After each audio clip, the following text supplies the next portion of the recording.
This is the Ask Amberleigh Show.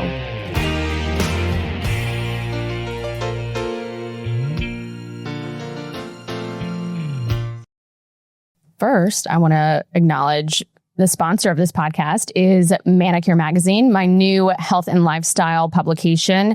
It is $14.99 every quarter, $59 for the year. You can go online at manicuremagazine.com and order and subscribe to get it delivered to your door every 90 days. So with that, I'll say welcome to the Ask Amberleigh Show, Jenn Palpallatoc. Yes. Thank you so much for having me. I'm so excited. This is my first time ever recording a podcast in a studio. I've only recorded a podcast once before with a friend via Zoom in 2020. Yeah. So does that even count? No. You know? No, scratch that. This is an in-studio real podcast. Not that the other one wasn't. But no, I still have you as Jenn Palpallatoc on my phone. Isn't that perfect. funny? Yeah. It's still my Palpallatoc is still my last name. Yeah. We've been married for 7 years now. I never changed it. It's just it's unique. You're kind of branded. That's what I say. Yeah. Yeah. Yeah. Well, I love it. We're going to get into all of that. We've known each other for, it's been like 22 years, I think. Yes. That's crazy. And when I was thinking about it, I was like, gosh, we've been in each other's lives for so long. And it's not that we just went to high school. We did cheerleading together. We were, away camp and all those things. And it is so fun. Reconnecting after college. Exactly. Too. Yeah. Yep. So your journey has been so interesting to watch, just like knowing you, obviously, but then also just watching you go on your path has been so inspiring too. So I did want to touch on all those things, but first, you are the original influencer. Oh, well, thank you. I think of that as, well, you've always been an influencer because even in cheerleading, I'll never forget this one time. Oh gosh. You, Jordan, and Haley. Okay. 3 peas in a pod. We're still best friends. Yeah. Still best friends. Today. Yeah. So we're all on cheerleading together, and you 3 come up to me and you're like, you're the spokesperson. Of course. Of course. Yeah. Of course. Number 1 influencer. Okay. So you're like, okay. So we all talked and the whole team agrees, by the way. I was like, okay. And that's something I would say. Yeah. Yeah. Well, cause you're influencing, right? Yeah. Mm-hmm. So you're like, well, the whole team agrees. You need to go change this one thing. And I'll keep it as vague as possible. Oh my God, I want to know. What is it? It was somebody on the team needed to change something and no one wanted to say it because it was a sensitive situation. I know exactly what you're talking about. Yeah. Oh. And you're like, one of the coaches doesn't really like us. You just came out and said it. And you're like, and she'll listen to you. So you go and you say it, we've all nominated you and you're co-captain, you can do it. I was like, okay, I don't, sure. So I'm like, okay, yeah, no, she's right. That, needs to be handled. Yeah. So I go and I approach the situation and try to handle it. And I got my ass chewed. Oh no. So no, it's okay. I was like, it's fine. You know what happened though? Exactly. The end result was exactly what you wanted. And I was like, Jennifer Palpallatoc. Okay. The original influencer. That's really funny that you say that because in my little notebook right here, I wrote down this weird question that I have. Okay. You. And it was that, how you have very specific memories of people that have come into your life at one point or another. Yeah. And while they can be really trivial memories, you can still very vividly picture. Yeah. them. Yeah. And it makes you wonder, what memories do people have of me that are so vivid to them? Yeah. And does that affect them in their current daily life? Yeah. And it makes me think back about things I did. But the good thing about that, of being so aware about that now, is that I feel like it makes me think a little bit more now in the way that I handle situations and do things to make sure that I don't give somebody a bad memory. Yeah. You know? Yeah. Well, and part of that is you're never going to have control over that because the way people perceive you, you know. I'm a control person. Well, so I do know that. Yes. Yes. But in the best of ways, I think. I mean, I love that you're so bold and fierce, and you're probably not going to think this, but I love that to a degree, you don't really care what people think about you. I do like this tiniest little bit, but in the end, like, no, I don't. Like, I'm still going to do what I want to do. That I've always struggled with. Strength and weakness. You know? No, I do love that. And you're very aware if someone doesn't like you and you don't care. And you're like, don't care. I, especially in high school, would have been like a little bit more devastated. But also, you know, you can't control it. Right. So but I've always loved that about you, that you truly don't care. And I think that's what's gotten you so far, is especially influencing on social media today. I think it's gotten you to a certain degree where most people just stop because of all the comments or, you know, not agreeing or they have a different style or, you know, whatever it is. Yeah. And you can't be all things to all people. No. And I think that's something that I struggle with sometimes, but you have always been so steadfast in that. And I love that about you. Well, thank you. I agree with all of that to the extent of, while I don't care necessarily what people think of me, I never want to hurt anyone's feelings. Yeah. And sometimes with that, I'll filter myself a little bit just because I'm like, I don't want to offend this person. That's kind of happened more over the years because, like I said, of being just more hyper aware of like memories I have of people and the memories they might have of me, even though, like you said, it's their perception. And you can't really control that. But, well, I'm sorry that you got your ass handed to you. But I come bearing gifts. Oh my gosh. I brought you some gifts. Yes. Well, you know, this morning I was doing my research and I remembered, like, you are a lash girly. I am. And so I'm a lash girly. We're both wearing our lashes right now. Yes. I've got on my Lily Lashes self-adhesive lashes. So cool. They're heat activated by your body. No oh my gosh. No glue. Okay. I need that. You do. So I brought you some and I brought you also the little applicator too. And you know, so when I make mistakes, I fix it. You do. Fix it with some lashes. So these are all for you. Oh my gosh, that is so nice. Yes, Thank you so much. Excited to bring them to you. You're going to love them. Your life, I'm telling you, your life is going to be changed by the no glue thing. I can do it in my car. I can do them anywhere. And the applicator really helps. So. Ooh, thank you so much. Seriously. I mean, you're already like preemptively, you're welcome. You're going to thank me later at some point. Yes. Oh my God. I love that. Thank you so much. Seriously, they're beautiful. Those are definitely lashes that I would wear. I like dramatic lashes, and I know that's not always the thing, but I like it. And I'm like, I look like I just finished a dance recital. I think your features like work well with bigger lashes. Like bigger lashes.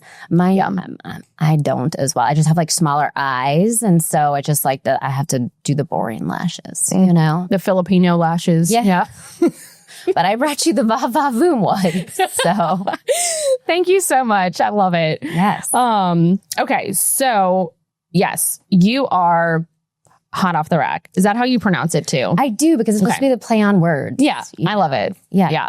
So my first memories of it was it was around graduation or right before, and you started posting. And my question for you is, did you know that this was already a career and you decided to just go for it? Or you started posting and you were like, okay, this is taking off in a different direction? No. So when I started, I was in my 5th year of college. Okay. That my mom made me pay for. She was only going to pay for 4 years. I decided to change my major multiple times. I feel like I have to give you a little backstory. Yeah, go ahead. Please do. Okay. Yes. And I will say that over time, I've like told this story so many times that it started to get boring to me. And I'm like, let's make it exciting. Yeah. So I ultimately, like, I really wanted to be a writer. Okay. So I went into journalism for 2 years. And found out that my teachers do not think I'm a writer. And that's because I write so much with I write so much with like heart and emotion. And when it comes to broadcast journalism, that's not they don't care about your heart and emotion. They need the story without your opinion. Yeah. And I'm like, I don't have to tell you my opinion. Which I love about you. Yeah. And so that wasn't for me. Yeah. So then from there, I did theater performance because I was like, okay, fine, I'll be an actor. Yeah, because I can emote. Yes, Yeah. I'll be an actor. So I did theater performance, and then I went and interned in Disney World for a whole semester because I was like, this is where I'm going to be found here and become, what I would have loved to have been was a Disney princess. Disney princess. Yes. But also like a Disney Channel star. Like I love those little shows. Oh my gosh. Wait, Love did you them. do Stuck in the Suburbs? Or was that Bridget? And you know how there were a few of us who went in the background of Stuck in the Suburbs. Do you remember that Disney film? Oh, yes, it was Bridget and Courtney and I think some other okay, dear I know friends exactly what you're talking about. I remember when that happened. And yes, I didn't get to go to that. I didn't go, but yeah. But I do remember when that happened. Yeah. I went and interned there. I thought I was going to be a Disney princess. I learned a song. My current best friend, as well as best friend since I was 6, Haley. Yeah. She came with me. My now husband drove us 11 hours so I could go audition. And so I learned the dance and I, practiced my song the whole way that I was going to sing.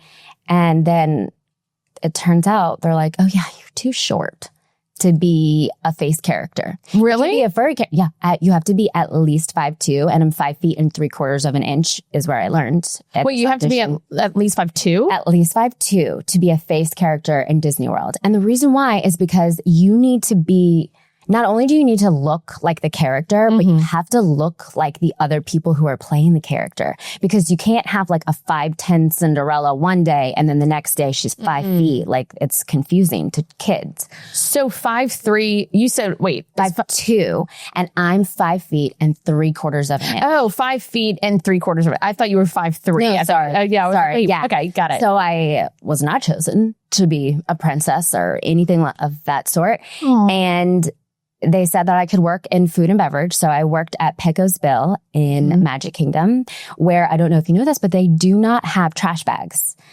They have trash bins. So for hours at a time, I would go and I would swap out the bins. I had a little cart. And I also wear this big floral skirt with a white puffy shirt, black tennis shoes. Yeah. And I would go swap out the trash cans. And then I would take the full trash bin, roll it to the back of Pecos Bill, empty it into this big tunnel, because in Magic Kingdom they have these tunnels all beneath, right? Have you ever heard of it? Okay, so that's where the trash goes, just like in the Grinch. Okay, how they have the Grinch, the mountain, his lair, where the trash. That's exactly what happens. Oh my gosh! Okay. So you pick up the trash bin and you empty it into this tunnel. And you press a button and it just goes zoop zoop zoop zoop zoop all through the tunnels. Okay, and that's what I would do. And I would also sing Happy Birthday in a Western accent with a cowbell to people. What? And sometimes I would swap out the banana peppers and pickles. I did this for 4 months of my life. Oh my gosh. Yeah. To be found. Nobody. No one found you. Still waiting to be found. To be fair, you were too short to be found. They couldn't see me down there. No, they could not see me down there. So then I come back and I'm like, it's fine. I did leave out a detail. Yeah. So like I said, I really wanted to be a princess. Yeah. And I was not, but I still had to see them all the time. All the princesses hung out together in the tunnels. They would walk with weights in their hands through the tunnels. Why? Like, for a workout. Oh my gosh, this is so interesting. All the princesses together. And I'll just walk by my big floral skirt with black tennis shoes and the white puffy shirt. You are an investigative journalist. Okay. Thank you. Finally. Yeah. Thank you. And I worked with people who considered Mickey Mouse their boss. What? That's the type of people that I would sit next to on the bus. And we would go to the Mouseketeria to eat. No. Yes. And the princesses all sat together while I just sat there with my janitor internship because, that's what I was doing, taking out the trash. Somebody's got to do it. Oh my gosh. Somebody does have to take out the trash. Were you living in Orlando this whole time by yourself? Or were you you live in an apartment I had 5 roommates. Okay. Yeah. So we all had different jobs throughout. Were any of them princesses? Nobody was a princess. One of my roommates, she worked in Animal Kingdom, and she was the safari driver. Oh my gosh. And so that's she had kinda to, cool. it was. So she had like a whole spiel, and Yeah. I thought that was pretty cool for her. Yeah. But that was as close as we got to any type of character. This is fascinating. I did not know any of this background. This is like, we should have popcorn. This is so good. Yes. And so like I said, I come back from Disney World. I remember I tried my time at doing theater performance, but I'm really weird, but I wasn't weird enough for theater performance. Yeah, I know. You know You what are I like mean? very grounded at the same time. Yeah. I couldn't. Yeah. You're too normal. Yeah. So then I attempt fashion merchandise because I was like, well, I love fashion. And the thing with Louisiana is I never wanted to own a boutique or work in a boutique. Yeah. And that's kind of what your options are when it comes to fashion. You're right. There's nothing wrong with those things. It's just I had worked in boutiques and it wasn't Stimulating to you, honestly. Yes. Yeah. Yeah. So I did fashion merchandise as my major. No offense to anybody who's in it, but also it wasn't for me. It was kind of like I could learn this just by working in a boutique. Like, why are we doing this as a major? What I should have been doing was business or marketing. Didn't do that. So then I decided to change my major again. Oh my God. Because I somehow got the opportunity to be the fashion editor for a local magazine. And at the time it was called Dig. And I was like, well, I should change my major to creative writing to be a better creative writer. Wrong. Instead, we were going to learn about creative writers from the early 1900s that I literally did not care about, nor was it helping me with my writing. Yeah. And so I walk into class one day and everybody has Scantrons on their desks. And I'm like, let me just reach in my bag to see if I have one, because I didn't know we had a test that day. Yeah. And I can't find one. So I'm like, you know what? I'm just going to go. Yeah. And so by this point, sorry, we got lost along the way. But at this point, I was in my 5th year of college. Okay. My mom only paid for 4 years. And in my 5th year was when I started my blog. I started it when I was working in a restaurant as a server, working at a clothing boutique. So I'd have clothes to wear. The server part was so I could afford my rent. Right. Boutique to have clothes. Fashion editor. Right. To support career, life career. Yeah. And then I started my blog as a way to hopefully find a job in the fashion industry. So it was kind of to like show what I could do. So I was doing all of these things while still in my 5th year of college. Gosh. And, I walk into that class and everybody has Scantrons on their desk and I'm just going to go. Yeah. And that was the end of school. And you didn't go back? Years, I never went back. Yeah. And I would never recommend anyone to do that now. But if I ever needed to, I could go back to school. Number one. Yeah. Number two, there are plenty of different paths to success. Yes. Besides school. As a mom, paying for school now, I'm like, if my child went for 5 years and then didn't graduate. But so that's how it all began, was for me wanting to find a job in the fashion industry. This was 13 years ago. I had no clue that it was a job itself. I don't think anybody knew at that point. We were all learning and we were all posting different types of content that we didn't really know how people would respond to it. But that's where we go again with the, I didn't care. I had no shame. I was messaging people on Facebook like, hey, go check out my blog. Like, I wasn't worried at all if anybody wasn't gonna like it. And that's why I was saying, like, you give some of that Virgo energy of like, I feel like you're brave and bold in things that you do and not worrying about what other people think, and which I love. Thank you. I love Virgos, but now I have learned that I also like Aquarius. So, I know. You're like, you come in here, you're like, you give Virgo energy. I was like, I'm Aquarius. And then I was like, I think I have like 11 houses in Capricorn or something. Yeah. I don't know if I have a lot of Virgo. I think my moon is Leo. And anyway, so I think the Leo thing is the boldness that comes through. But yeah, it is funny that you said that, but I appreciate that. I mean, you never know how you come across to other people or the world because you're not putting out any of your insecurities on the line, but one of the biggest things that I think is that you do have to put yourself out there and just hope for the best. Like the thing about you is that going in, people probably aren't going to like me, and you just go and do it and you don't care. You're on the path for yourself. It's your expression. And I love that. For me, I'm so sensitive to what everyone's feeling or thinking or doing. So I'm feeling all of it as I'm doing it. And I'm like, oh my God, this is like, I have to go, not look at this because it's hard. But, I think that I would rather put something out there for people because I'm doing it for me, but I'm also doing it because I'm trying to, especially with the magazine, I'm trying to explain to people things about health and lifestyle and help them with those things and connect with the community and all that good stuff. So I think I am still trying to just forget all of that and just do it for me. Yes. And I think it's so great that you can just do that. I love that about you because I think we reconnected back in to 2014, I think. And I graduated college and I was starting my own business at that point. And I was turning to you because you had already been blogging. Yeah. And posting, and you had a bunch of followers. In 2012. So okay, that makes sense. Yeah. So you had February, your birth month. Really? You did. Did you start February 9th? Shoot. That would be wild if you did. Okay, after this, we're looking. Yeah, because that's wild.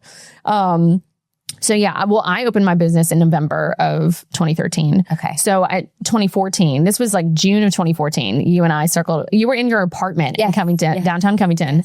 And I ran over to your place. We just caught up and everything. And you were like, you know what? I just dropped out of college and I'm just doing this thing. And you were so, in some ways brazen, that me having a degree, I felt a little bit more trapped, which is interesting because I think mentally you kind of like sink or swim. I'm going for it. Right. I didn't have that. I had a lot of mental constructs around what I was doing. And I think that held me back in a lot of ways that you didn't have that. And that's such a gift. La La Land a little bit. You do. Like, do you watch Friends? I do. Yeah. Okay. You know that episode where they're listening to what everybody's thinking in their mind? Yeah. And Joey's like, do, do, do, do. Yeah. Yeah. It's like, it's just empty music. I'm confirmed. Yeah. That's me. So I think a lot of it is just like my naive self, It's a gift. Okay.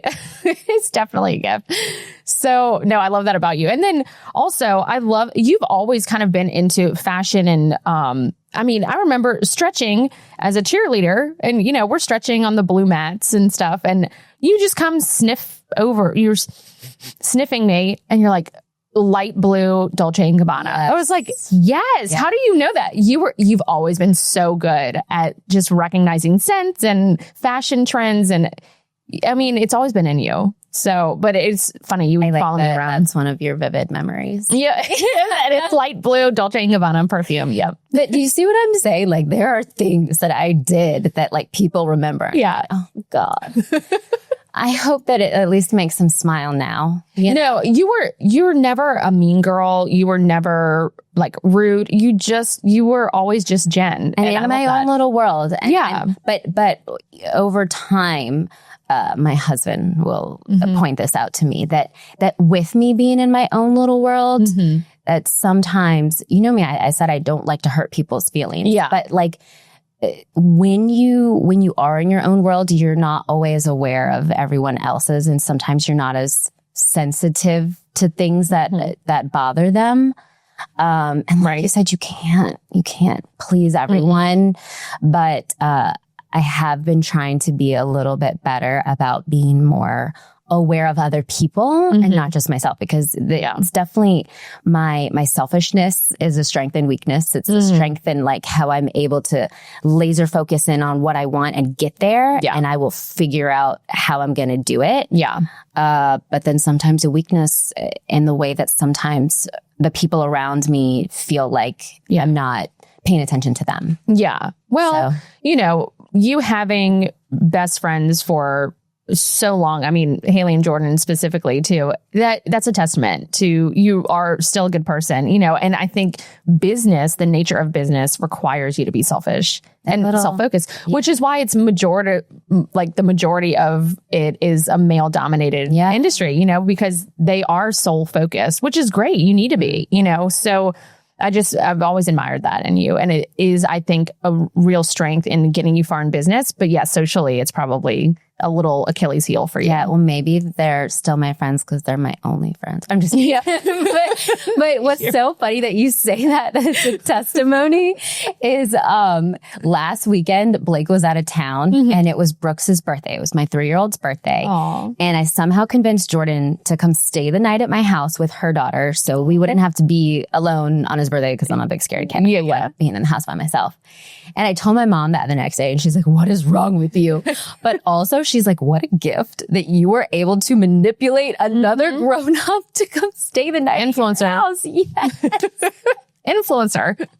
Every time. So, yeah. So, I love that about you. But yeah, you have not changed in the best of ways.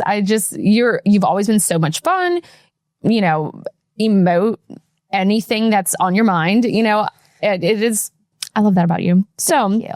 Okay. So yeah, did you, when you were going in this direction for Hot Off the Rack, were you going against any of your family line expectations? Yes. What were those? Pissed that I didn't graduate college. And even now to this day, my mom's like, how's your business going? Is everything okay? What can I do to help you? But also, I don't know if you've seen any of my content with my mom. Oh, I love it.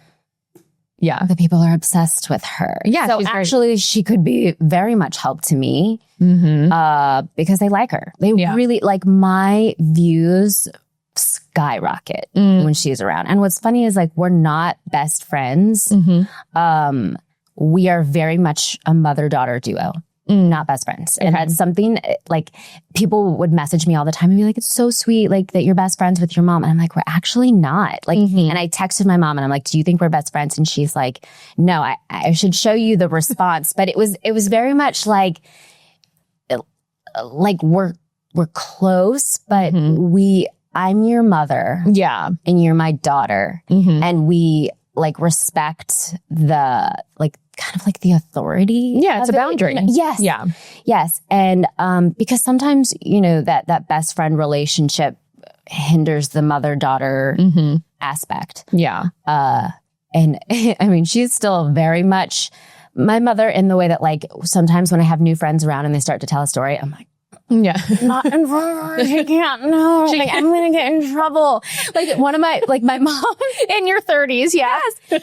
We just went on a trip to New York and my friend who's also my photographer came with us and I gave her a whole brief of things she was not allowed to talk about while we were on the trip. Because I'm you don't understand. Mama bear. Yeah. And then of course something happened to where she made us walk back 20 minutes in the rain because she was so pissed at me for spending too much money on Ubers.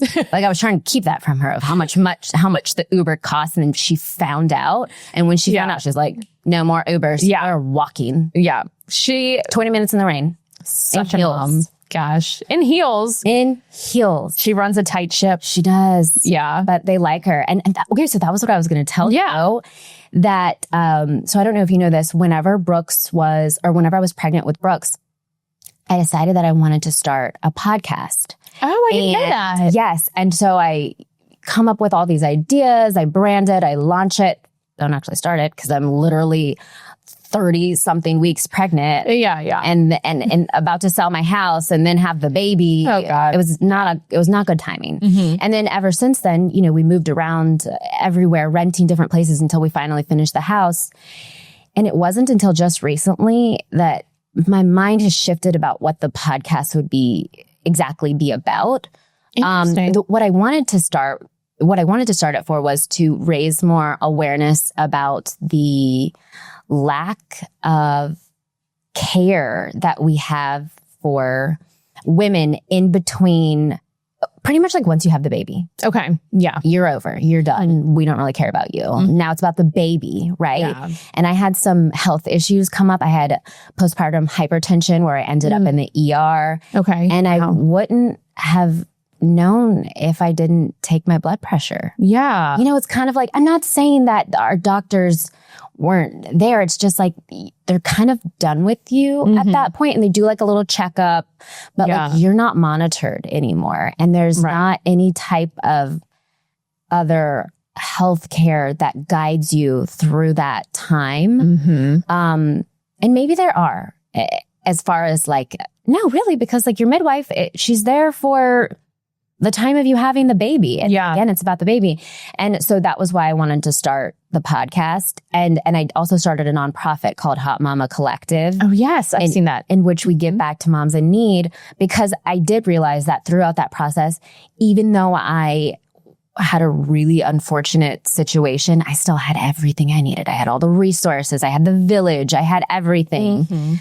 I did have to advocate for myself. Yeah. But I was not unfortunate. Yeah. There are moms out there who do not have half, even a part of the things that I have. Right. And so I wanted to create that nonprofit to get women to come together to be that village for them that they don't have. That's so nice. Yes. And so the podcast was to create more awareness about that while also telling stories. And I'm not saying that I'm not close to that anymore. It's just that I feel a little bit more removed from it now that it's been a few years since I had my baby. It just feels different. And while I still am going to continue that nonprofit, and while I will still advocate for women during that time of their lives of postpartum, I thought that it would be fun to do the podcast with my mom.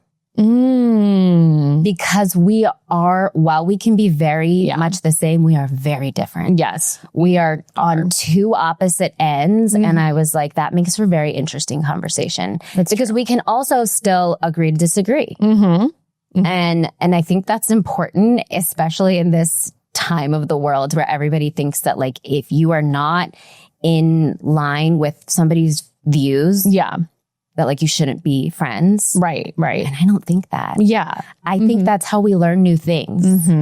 How would we, if we all believed the same stuff and felt the same way, firstly, that would be boring. Right. Secondly, we would never learn anything new. Yeah. You know, it's funny. I mean, you know, Jordan. Yeah. She doesn't mind me saying it like this, but we've been best friends for years, but we're very different. And our views are very different. But I learn things from her all the time. Right. Yeah. And I wouldn't learn these things if we weren't friends. So, I think it's important to keep different opinions around you.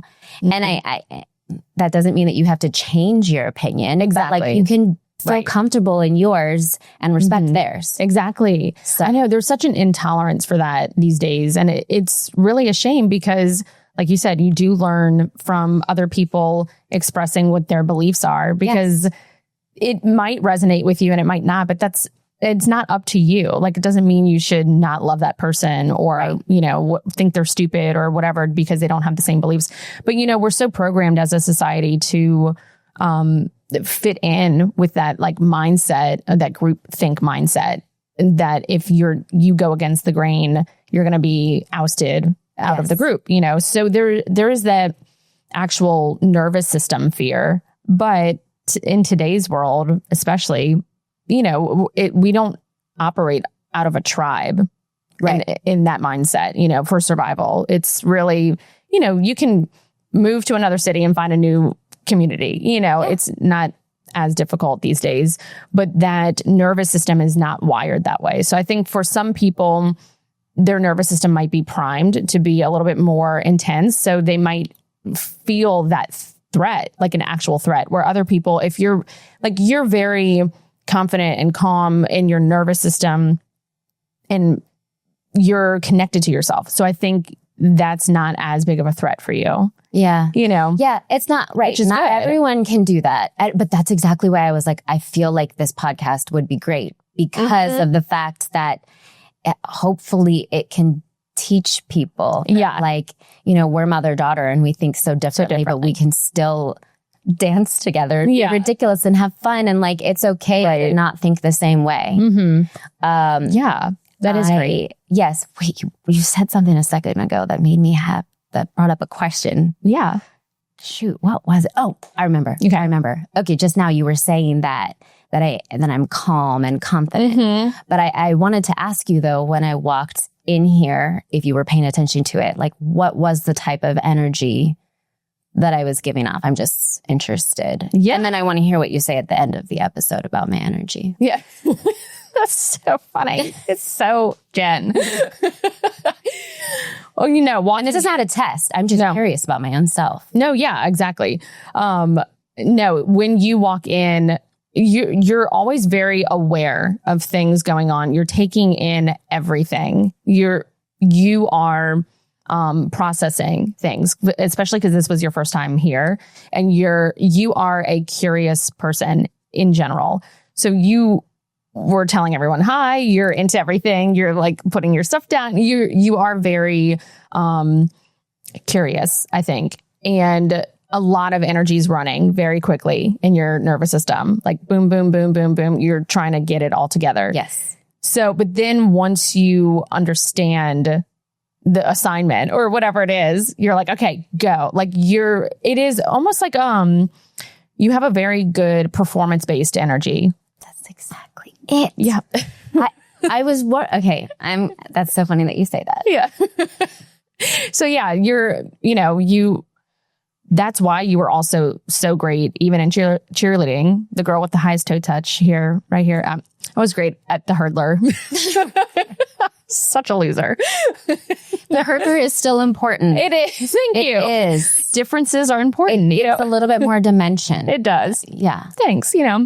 I'm going strong with the hurdler because I feel like that move's fading. But you have always been so good at performing. You're curious. You want to investigate. You want to figure things out. You will go to the ends of the earth to figure it out. And you also are very, which I appreciate, you're very professional, where you even ask, like, what time do I need to walk in the building? You're very aware. Yes. So, but then you also know when there's a time to like perform and put it on and go in a different direction or, change whatever you need to do.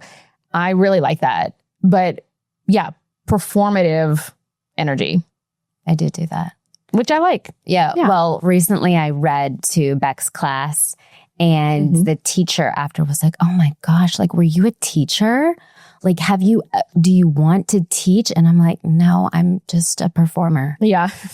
Like I worked at Disney. Okay. Right. Yeah. Like I am great at like captivating these kids' attention while reading a book, because I'm a performer.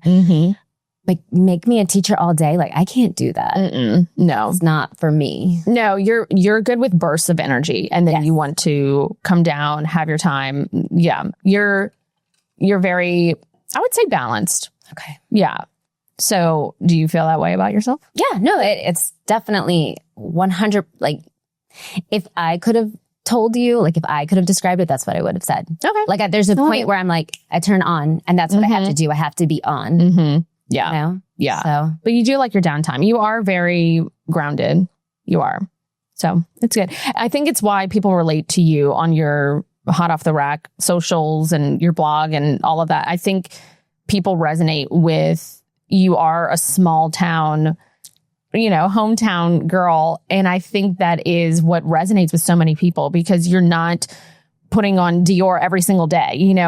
You're looking at Walmart or Target or whatever's going to work. There you go. Some Abercrombie. Yeah. Because you're like, you know what? It is, I want to reach the average girl, like what we all grew up around, Right. And I do appreciate that. I think that everyone can relate to it. And I think that's also why you've been so successful, is that you're not afraid to hide those parts of you that people might think look down upon in some ways. Like, oh, you're, from a small town in Louisiana. Like, who are you? You don't care.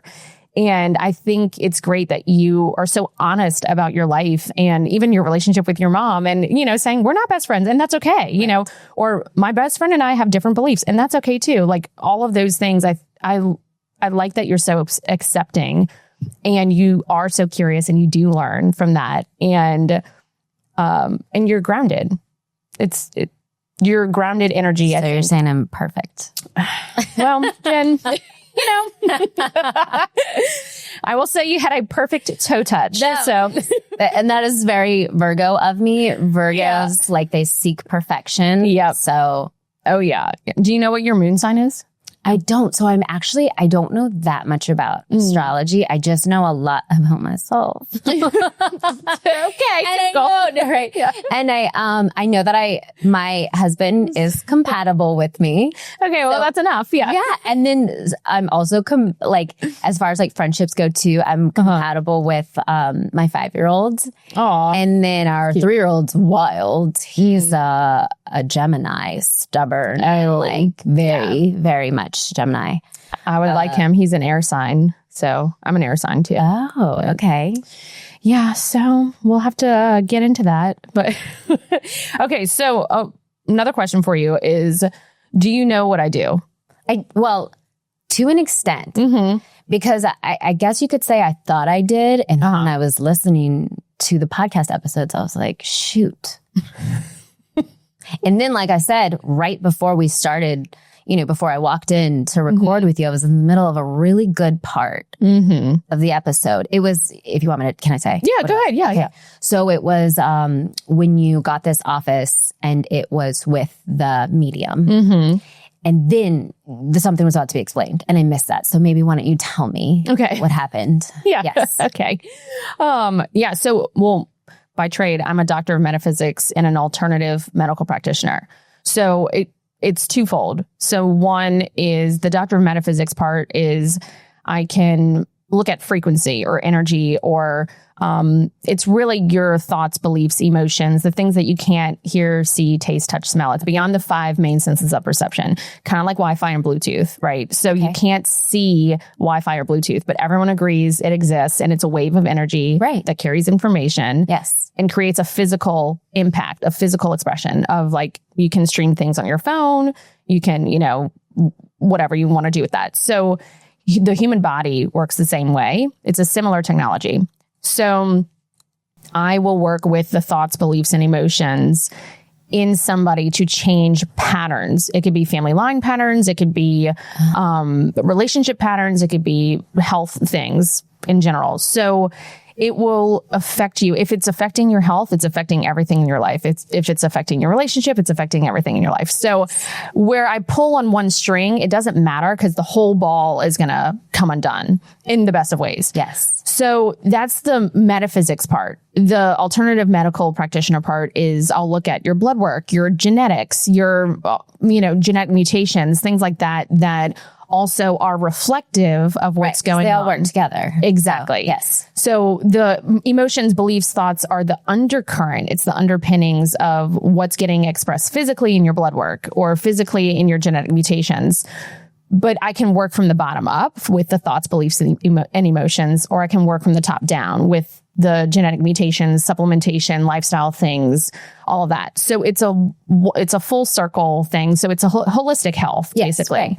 Right. So yeah, that's how I work. But with that comes the psychic medium side of it because it is the waves of energy, right? So and I was never intending to be a psychic medium or use that as anything. It's really just waves of energy.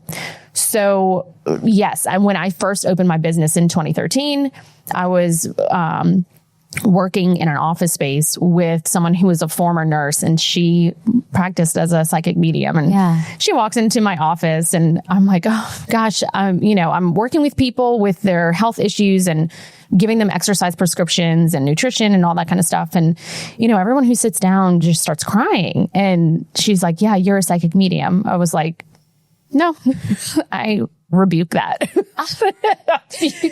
Nope, I am not. Wow. Yeah. So I guess I just was really offended at first because I was so medical based in my mind. And, I had all these certifications and I worked at a world-renowned research institute on Alzheimer's and dementia. And so I was very much so spreadsheets, science, I was pre-med in college, everything.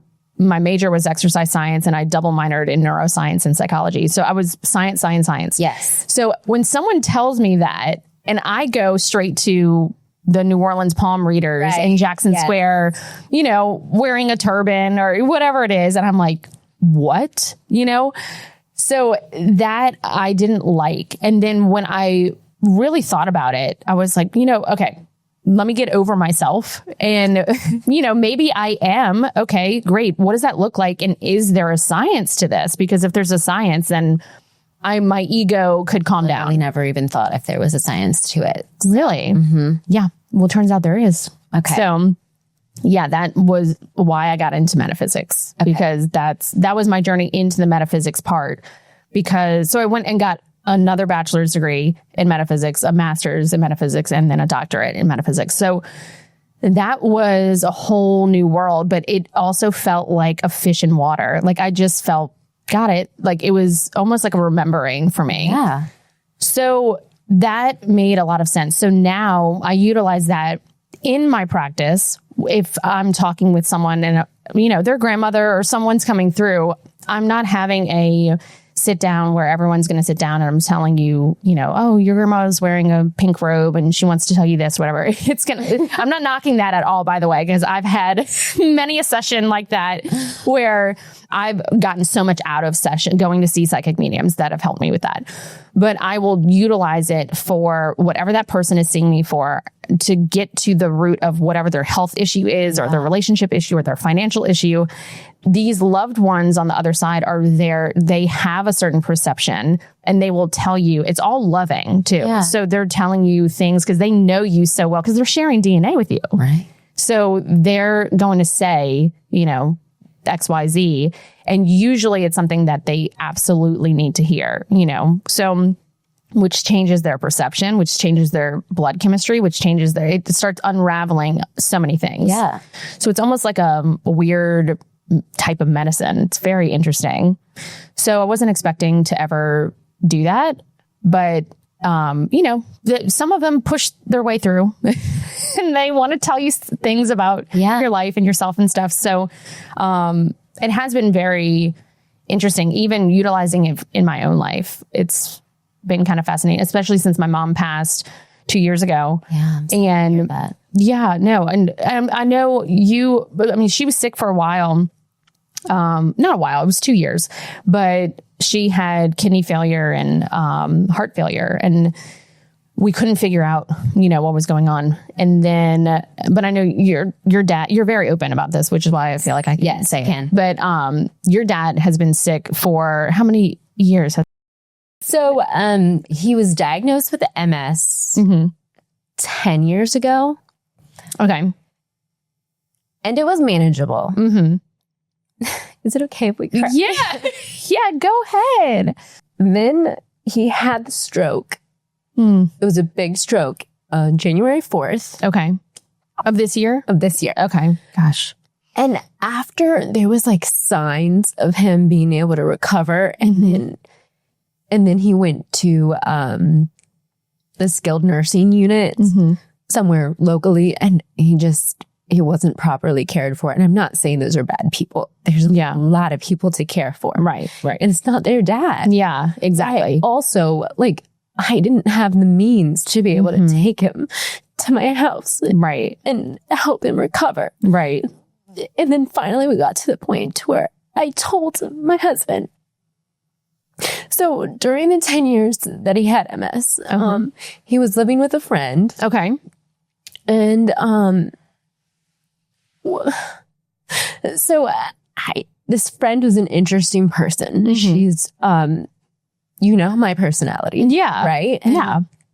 And it was hard for me to navigate this person's personality while also being with my dad at the same time. And I'm not saying that I never saw my dad. It's just like we would limit our time to spending time together because we would also have to be with that person. Exactly. Okay. That makes sense. Yeah. Yes. But then I told later, I said that I don't hate her for that time. Like, I hate myself that I couldn't just get past like the disconnect of our personalities that I just would have spent more time. Yeah. And so I like begged him, even though he was very open to it too, that I was like, we have to bring him home on hospice. Like I can't let anybody else take care of him. Right. You know, and so he was, I mean, that's like a really big deal to bring somebody home to your house. Yeah.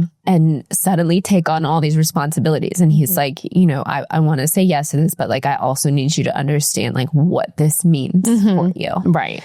You know, and I'm not saying that it's been easy, because it's a lot to navigate for sure. But I feel like,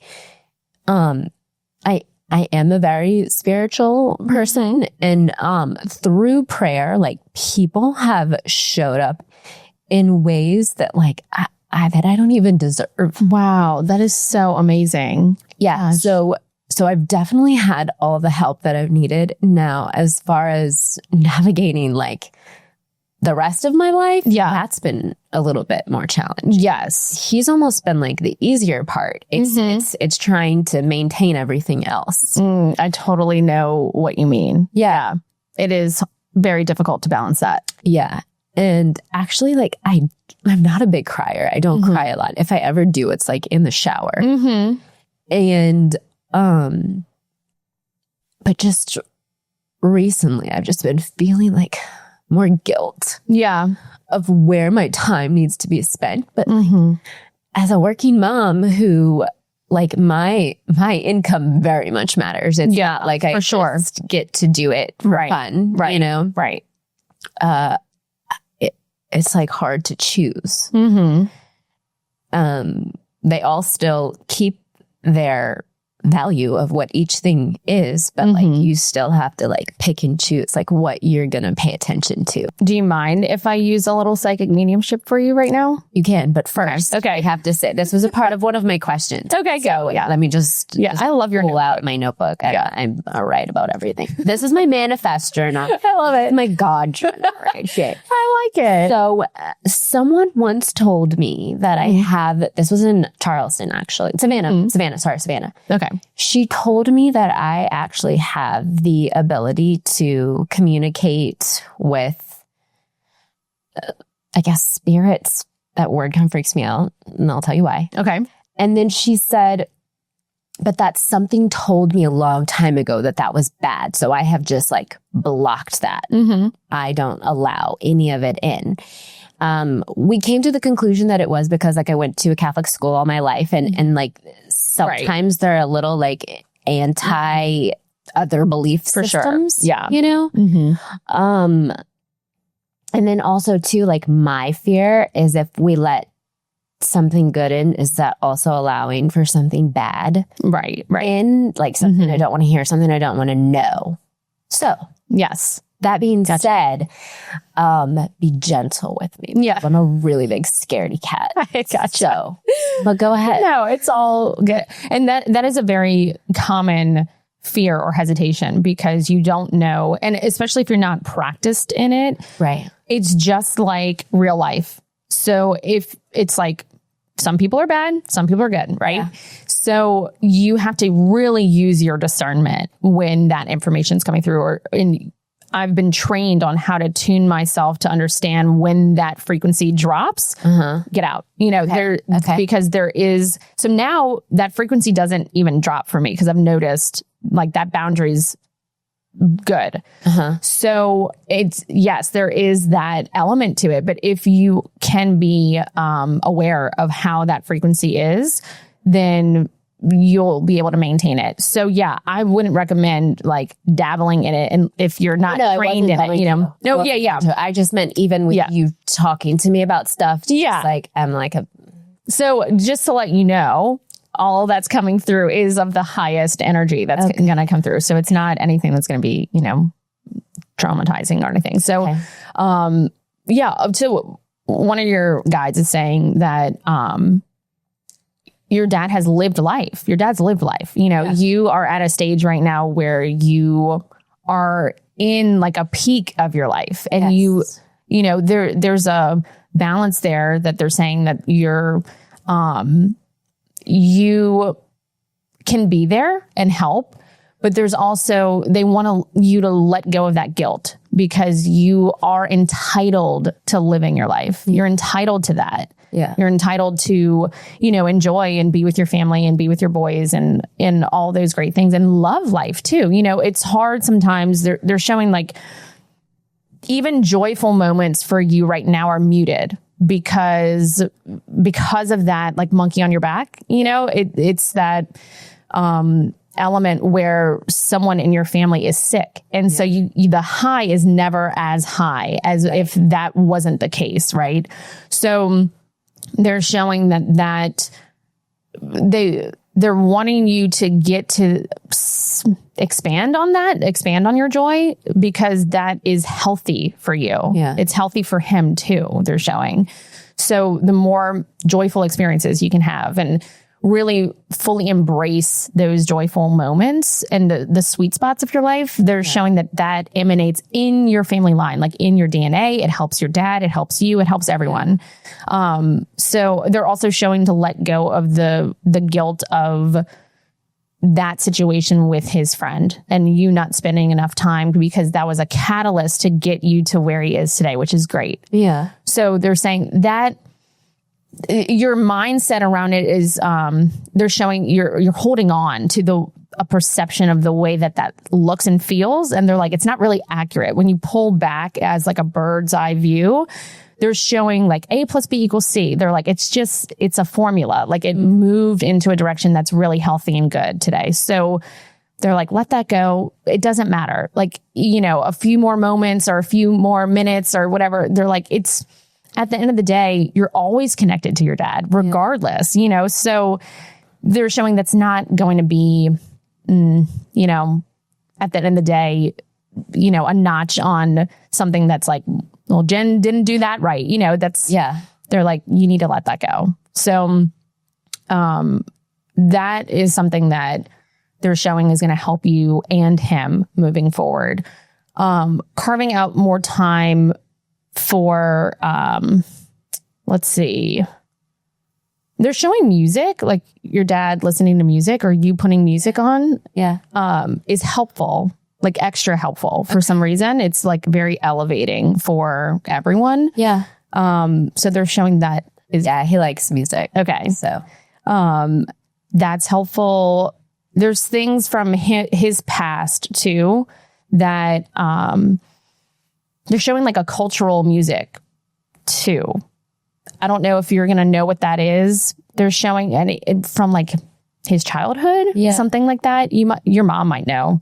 There's like a song or a dance or something around that energy. That would be especially helpful. And then, so are they...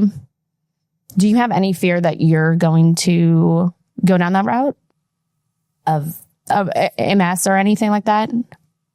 No. And I'll tell you why. Because whenever he was first diagnosed with that, we asked the doctor that, and he's like, no, you don't really see that come down from like father to daughter. They're like, sometimes they said like through, this is so weird, but like an aunt to a niece sometimes. Like interesting. That, like never like through that line, which is, I never know. We also don't really know like what it stemmed from.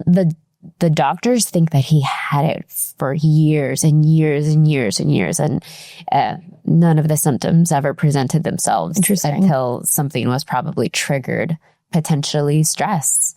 Yeah. They're showing his personality type. Yeah. Was he more reserved or like is more reserved personality wise? So he was a mixture. He is very reserved, but also still very social. Like he wanted to, like there was a time where he worked at Starbucks and it's because he likes interacting with people. Oh, that's sweet. Yeah. Yeah. They're saying he likes making people feel good. He does. Yeah. Yeah. That's part of this they're showing. Yeah. That's so interesting. Almost like if had a little more selfishness and self-focus, that would be healing. Yeah. So, that it's so interesting how, well, they're just getting into the frequencies of the things. Yeah. So yeah, I don't see that you're a match for that. Going down that route, I don't see that you're a match for that at all. No. So, but that is very interesting. Yeah. They're acknowledging that it's years and years and years in advance, but there's a trigger at some point that can cause it, Wait, that can cause what? MS. The physical expression of it, right? Yes. So, very interesting. Yeah. But look, you're doing what you can, you're doing an excellent job, they're saying. So, the guilt, they just want you to let go of that guilt because it's only going to hurt you, and you can't change any of it. So it's so weird when I can't control things because I'm so controlling. Yeah. Well, that control will get you. Yeah. Every time. Yeah. Gosh. Well, okay. So one of my questions for you actually was, do you have anyone in your family who's lived to be 100 or beyond? And if so, what do you think their secret is? Yes. So my mom's uncle, so my grandmother's brother and sister both lived till 103 and 102. Wow. And then my grandmother is 90. And amazing. You probably did not, but we just went to tea the other day and I shared a video of it. Yeah. Grandmother's 90 and she gets around real well for 90. That's amazing. Yeah. And I think genetics play a huge role. Mm-hmm. And then also I was listening to the podcast with Claire, I think was her. Mm-hmm. Yeah. And the grandmother who mentioned that she never raised her. Yeah. I think it was that she was saying, this is my own interpretation, that she never exerted her energy on negative things. That's a very good way of saying it. Yeah. Very perceptive. And was just kind of let them be type thing and allows you to live out a little better. Mm-hmm. So both of these people who lived to that age were very much that way. One of them was a brother. So, he lived his life in the Catholic Church and just serving people and stuff. Yeah. I never heard him yell. Just he only focused on the positive things. Live and let live. Same thing for my Aunt Jenny, and my grandmother's the same way. She's very just oh, look at, and I use that every morning, whenever I'm writing, just she would say things to me as a kid, oh, do you know how lucky you are to lay your head on a pillow in a comfy bed? I'm yeah. That's not abnormal. Yeah. Yeah. Mm-hmm. But not everyone has it. Right. Exactly. And even though everyone around you that you can see does, still how lucky are we that we were born to this family and to have this house and to be in this bed. And I've really adopted that way of thinking, especially when writing in my gratitude journal. It's life-changing. Yes. Gratitude will chemically change things in your body. 100%. And that was one of my questions for you. Yeah. You want me to pull it out? But your handy dandy notebook. Yes. So it was so much I wrote in here. That's good. Lay it on me. You can picture blah, blah, blah, blah, blah, blah. Here it is. Okay. So I'm the type of person that I believe there is so much power in truly believing that everything is going to be okay, because I feel like it's that driving force that helps you take the necessary steps to make it be okay. Mm-hmm. Yeah. Now, and with that, you have to remain positive, because you have to focus on the positive outcome and not the negative what ifs, right? Mm-hmm.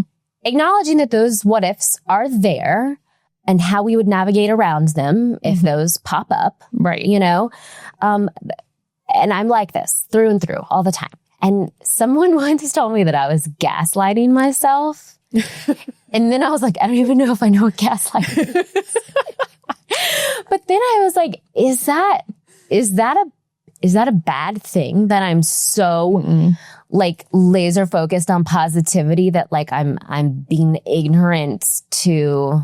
No, because you're using it in a way, you don't have an intolerance to bad things. That's very different. Oh, okay. So if you were like allergic to someone expressing negative feelings or bad things, whatever, you're not that way. You're very embracing of, the spectrum of human emotion. Okay. So if you're using this in kind of a manifestation way, it is very helpful actually, because you're going in a direction of, I want to experience this thing, but you're not doing it as a way to avoid the bad thing. Right. You're not allergic to that and saying, well, I don't want to feel pain. I don't want to look at this. And like this, I'm intolerant towards. So when you do that, if you're intolerant to it or are trying to avoid it so fervently, you tie yourself into a loop with it. So you wind up experiencing it and manifesting that. Right. So that's very different. That's a very different frequency. So what you're doing is you're doing it out of curiosity and exploration. And that opens up a lot of doors for the positivity things, the positive reactions to start manifesting, really. Yes. So you're utilizing it in the right way. Okay. So no, it's not bad. Gaslighting yourself, that's very interesting. I'm like... I know it was weird, but then I never thought about it like that. So it was just like a kind of thing I always thought about in the back of my mind. And not that like really bothered me, but that I was just like, is this something that I'm not like noticing? Yeah. That's so funny. So we're like, I gaslight myself all day. I mean, I guess I look at that as like gassing yourself up, just going for it. And, if it works. So it really does. Oh, yeah. You're using it well. Wild how well it works. But I do think that it's because it's not just magic happening in the atmosphere. Mm-hmm. It's like within you, like you just said, like hyping you up to make it happen. Mm-hmm. Exactly. Yeah. And if you're doing it in a way where you have like I'm viewing you doing it and it's like a free open door, but you're adding the gratitude with it. Yes. Which is huge. Gratitude is like gasoline on a fire. There's the gaslighting. So, right? So I was gaslighting myself. Like we're totally not using it in the correct way at all. But no, it is like gasoline on a fire. So the gratitude with the positivity and the conviction. Yes. The conviction piece is key, because if you're saying, I'm going to do this, but then part of your voice is like, well, who are you to do that? Which you don't have, by the way. You don't have a problem with that. People crazy. You're not thinking, am I not going to do this? No, right. But you're going to do it. Mm-hmm. So that's why it's the conviction piece that is going to drive something into fruition very quickly for somebody. But if you have self-doubt or fears or the negative things that are holding you back, like, oh God, I don't know if I can do this. Like, I really don't know. That is going to be a much harder manifestation process to get through. So you're doing it right. Good for you. Yep. Look at you, little Catholic girl. I really thought that though, whenever she mentioned that the grandmother said she never raised her voice. Yeah, it was just exactly how I interpreted it. And no, it's good. And I am a believer that positivity like keeps you going, and just this is like a really weird comparison. No, I'm not going to bring that up. Okay. It's just it's too low. Yeah. Too low for the conversation. But I just think it's survival. Mm-hmm. Positivity is survival. Feeling good things is survival. Yeah. And to what you said about how these people lived so long, I think it was a good outlook on life. Yeah. It is interesting because the more that I ask that question to people, it's never the green juice, the cold plunging, it's these grounded, gritty, salt of the earth people who can eat the hot dogs and smoke the cigarettes if they want to. When you really look at and pay attention to the research on centenarians, like people 100 or over, they're doing what they want. Yeah. Most of the time. They really are. They're like, oh, I drink 7 Dr. Peppers a day and I've never seen the doctor. It's wild when you really do the research. And we're all so obsessed today with the IV drips and and all those things are great. Don't get me wrong, because our air and our water and our food and stuff, it's a whole different ballgame today for sure.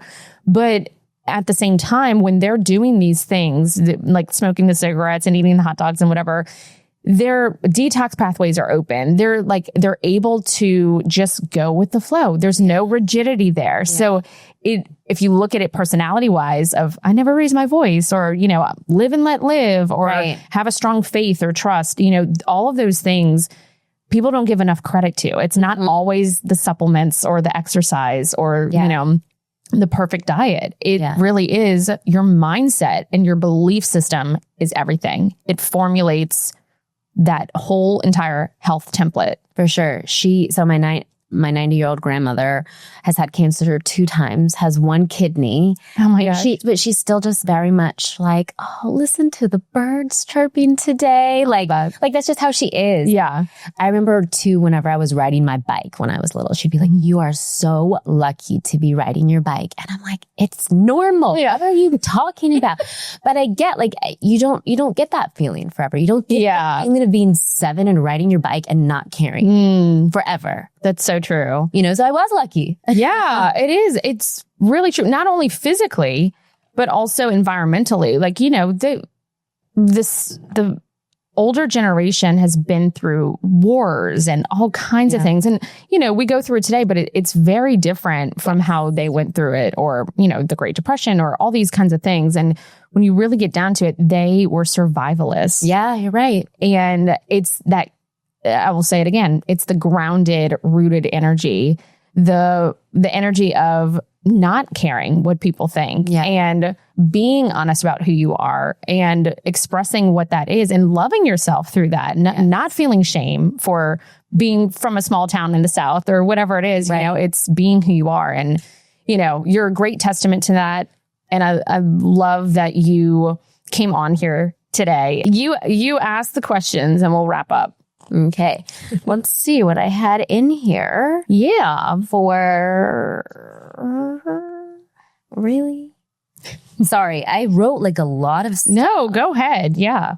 When I spoke about the medium thing, I was going to ask, because you nodded your head when I said this too, that how do you balance, because I've heard you mention a few times that you do practice Catholicism. Yeah. How do you balance these gifts with your religion? That's a very good question. I view them totally separately. Okay. So because I view it as science. So it doesn't that makes sense. Even cross that line for me, really. Mm-hmm. So because I'm like, okay, it's just as natural as if someone was saying, oh, I can, smell something a little bit stronger. And I'm like, well, I can't pick up on that. And you're like, it's right here. Like I smell the coffee or whatever. And I'm like, gosh, I can't really smell that. Some people just have a stronger sensory, perception, I guess, in certain areas. Like some people's hearing is better. Some people's eyesight's naturally better, where other people need contacts or glasses or, so I just view it as like a sensory perception that I have strengthened. Everyone can do it. Yes. It's not, witchcraft or woo woo or whatever. Certainly people can take that and go in that direction. That's a whole different ballgame. But, I don't view it as, I haven't had experiences where it's like negative. It's gotten me in trouble. It's, it's very clear for me. It's very black and white of, okay, this is the information. It's coming through. How can we even verify where our thoughts are coming from? Like, are they coming from demons? We don't know. Are they coming, really, that's an honest question. And it's like, it sounds so silly, but you really can't verify, and so when that information's coming through. I'm not fearful of having a thought, you know? So I'm like, well, I'm not going to be fearful of like telling Jen to let go of grief. You know, if I'm hearing that from, you know, your guides, you know, why wouldn't I say that to her? You know? So I view it totally differently. And I'm actually very, into my faith. You know, I'll go to you church. mentioned it a few times like throughout these podcasts and stuff. And so I was like, I wonder how she's able to balance it, because I know that, like I said, it was something that was just kind of like, gray area. Yeah, exactly. You know? I know it is. I understand where that.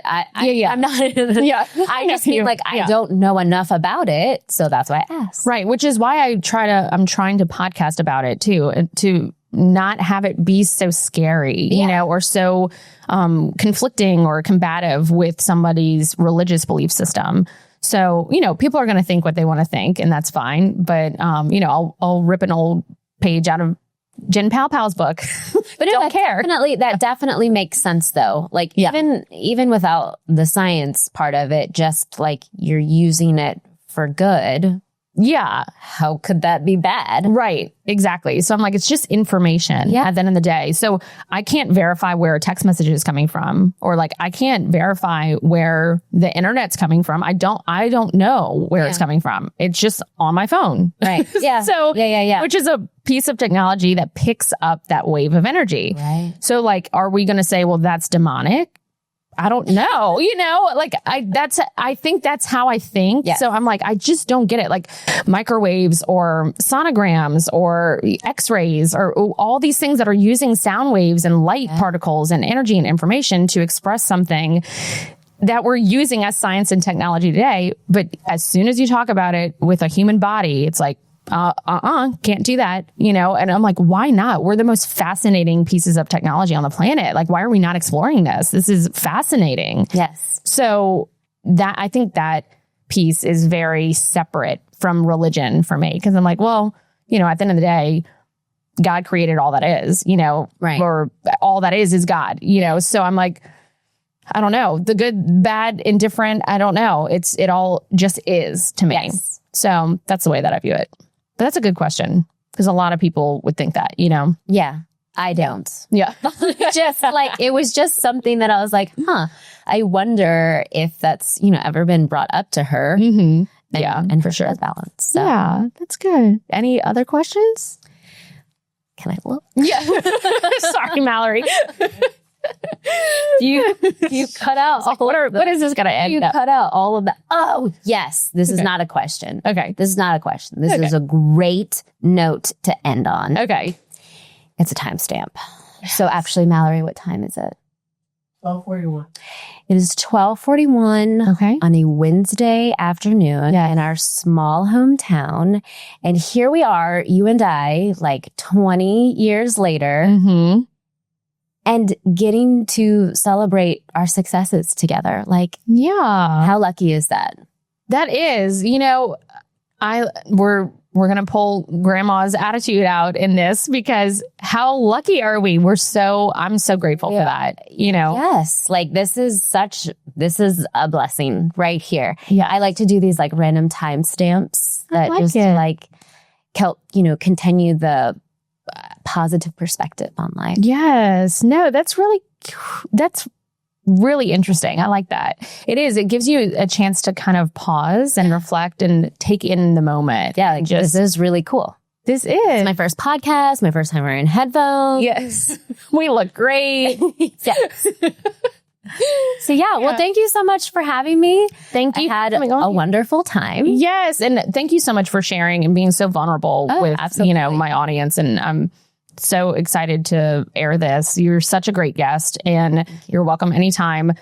How can we follow you? What are your socials? Is there a website? What should we do? Yes. So I don't know if anybody goes to blogs anymore. If you do, it's hoteofftherack.com. Okay. You can also follow me on Instagram at hoteofftherack.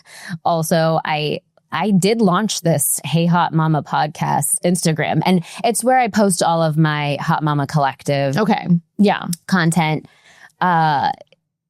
we'll see where that goes. Yeah. We'll see where it goes. But if you know me, you know, it's probably going to show up. And then this is my back sling bag, which I know that you saw my other back bags whenever you were at that party with me. And I got this wonderful bag. Such a good bag. And it comes with, do you ever use the long strap too? I do. Yes. Yes. I just used the short one today because it's, you know, it's just cute. It's just, cute. Yeah. But this is GG New York. Yes. Yes. And you can always use my code HOTE20. Okay. So sometimes I do say HOTE. Whatever. And there we go. HOTE20. This is Jen. For 20% off your entire GG New York purchase, including the back sling bag that I designed.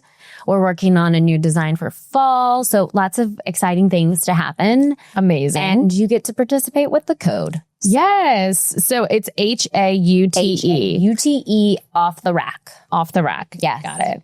All right. Well, all right. Jennifer Palpallatoc. Thank you so much for being here. Yes. This was so much fun. Yes. I really enjoyed it. Oh, thanks.